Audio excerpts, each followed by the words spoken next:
How did you get into permaculture? It was a pretty logical next step, and it happened really quickly after I got into just kind of homesteading and living on the land in general, which is not something that came naturally to me. It's not something I was really exposed to in my childhood. But once I kind of found that lifestyle and found that I resonated with it, it was just part of my nature to delve really deep into that and explore, what's the best, and by best I mean most logical, efficient, and ethical way to do this. And permaculture, which is a broad term, it just kind of, it revealed itself to me before I even was able to define it as permaculture, so to speak. Just a lot of the techniques and practices are very commonsensical if you're really trying to interact with land in a way that is observant and honors the flow of energy that moves through the natural environment. Then permaculture just seems like a natural extension of that. How does hosting make your life different? For me, personally, since I'm the person who does a lot of cooking, I'm just in that extra flow of making sure that I am, pre-planning my meals a little bit more and making sure that there's going to be enough for everybody, which isn't that difficult, but it's just an extra thought for me. And I really like having people here. I like having my privacy and my space. I like that we can invite people to the cabin and to camp on periphery areas of the property, and we can share meals together, but not every single meal together, and we can have a flow. I don't know, I really enjoy having people here. I guess when people aren't here as much, or when nobody's here, are usually during like down times for us that we're not quite doing as much anyway, like in the winter, in January and February maybe, and then in the summer when we don't have people here and I want people here, then we're just like running ragged. And I'm doing all those things I'm already doing to support having people here, cooking and kind of cleaning, and supporting all the life happening. So for me, I like having people here probably more than not having people here.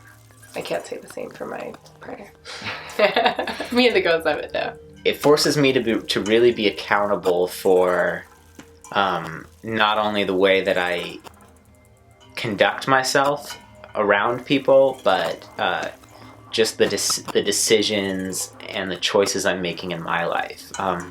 I think having people here is it's a good way of kind of always mirroring and receiving feedback, because we have all these ideas and we have ways that we want to live, and some of them we're pretty well advanced into implementing those ideas, and some of them are still kind of on the drawing board. And to be able to have a fresh set of eyes here and a fresh opinion constantly moving through that, I get I get a lot of feedback from people, and everybody also has different things that they need, things that are important to them and things that aren't as important to them. And so it really helps me to step my game up constantly, because I'm learning what it is that's important to people that isn't myself. I'm being challenged to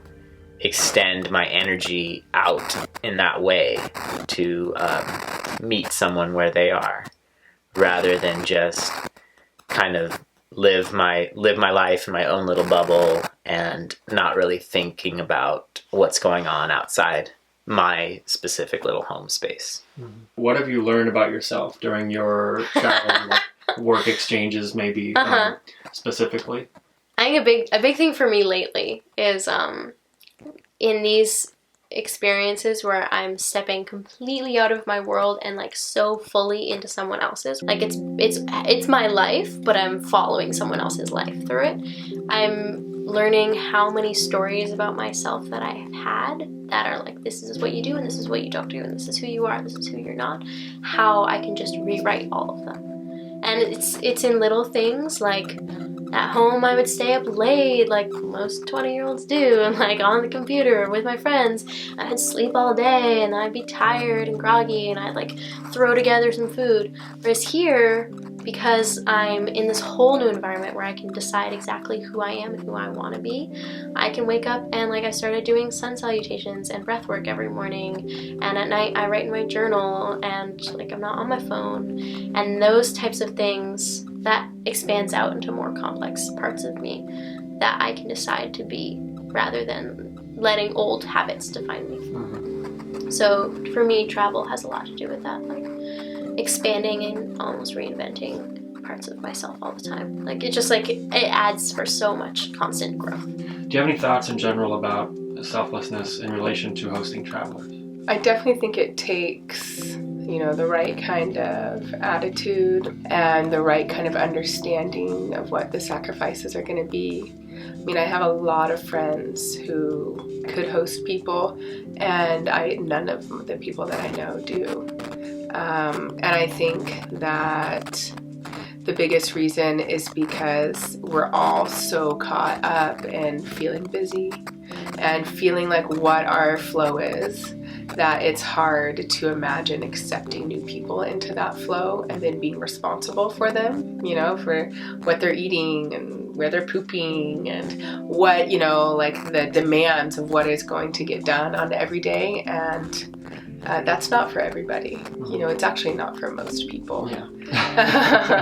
I mean, it's even hard, like even in the partnership that I have here, like I definitely take that role on because that's important to me to host people here.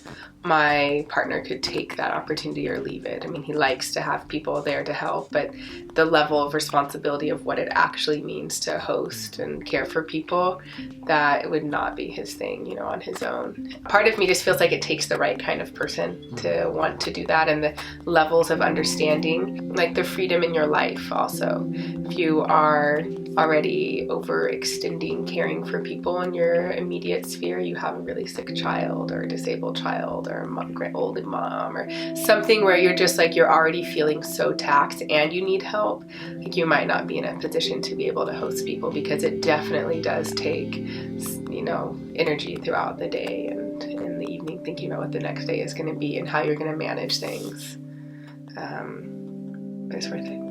I think it's just something I want to cultivate more of. One of the great challenges of my life, really, and it's really always kind of brought to the forefront of having people here, is just kind of going against the programming that I was given as a child, which is to be, really independent and look out for yourself and only yourself and kind of get what you can out of the experience of your life.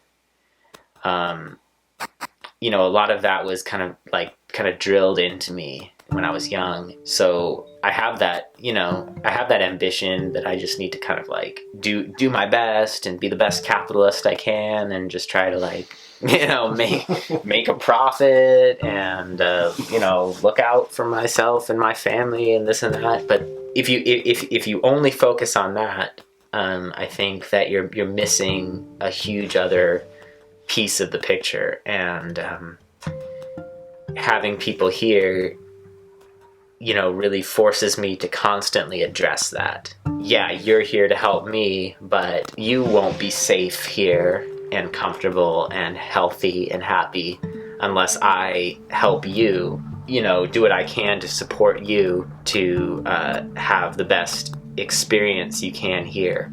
And so, just being constantly reminded of that and constantly given new opportunities to do it better and to do it better every time somebody comes. And I think personally I have a long way to go to really balance my own selfish motivations with an altruistic desire to ease the suffering of people around me and to do what I can to bring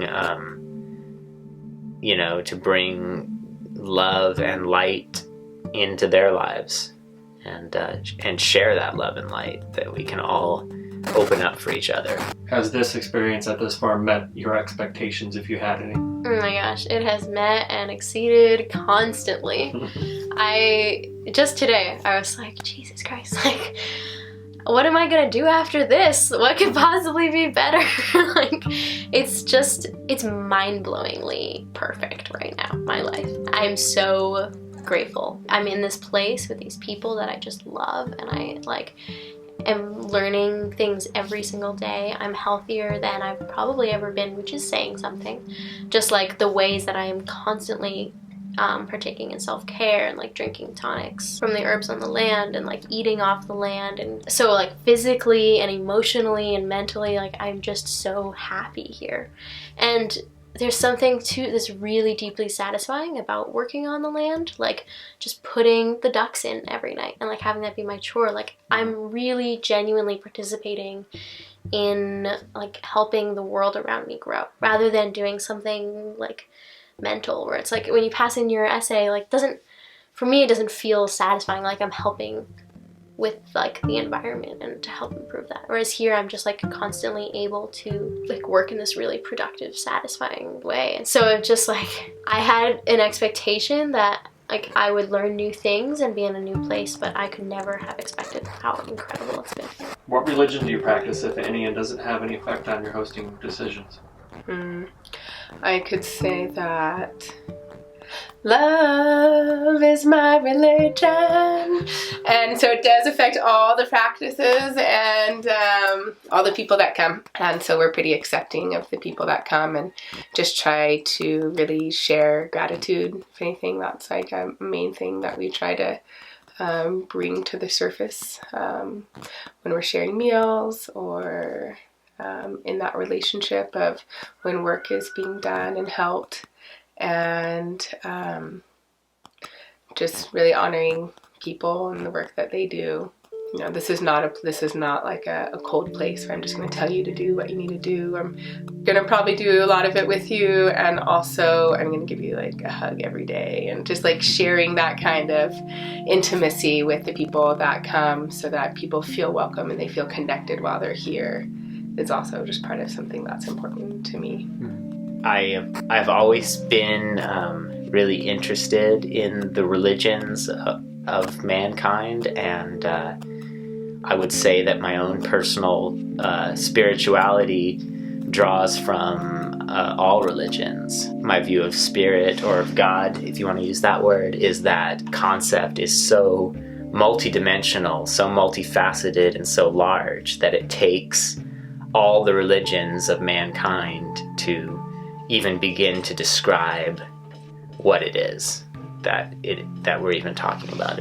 So I do try to study all religions and take my favorite pieces of that and kind of create an amalgamated spirituality. I find particular resonance in Taoism. You know, when I read Taoist literature, there's a certain peace that is projected, and a certain acceptance of the universe as it is that I find very comforting to myself and to my spirit, which is always seeking to grasp really hard and make things happen through my actions and through the force of my will. And in Taoism, there's a sense of that, but there's also a sense of balancing it with an acceptance of the inherent nature and flow of the universe, and how you can really accomplish a lot by letting go into that flow. And kind of like the analogy, the water in the river doesn't try to reach the ocean. It just kind of goes where gravity takes it, and it makes it to the ocean anyways. It doesn't even have to try. And so if I think of the path of my life as a river, I can find a lot of comfort in the fact that I'm probably just going to get where I'm going anyways. And Taoism has helped me to understand that.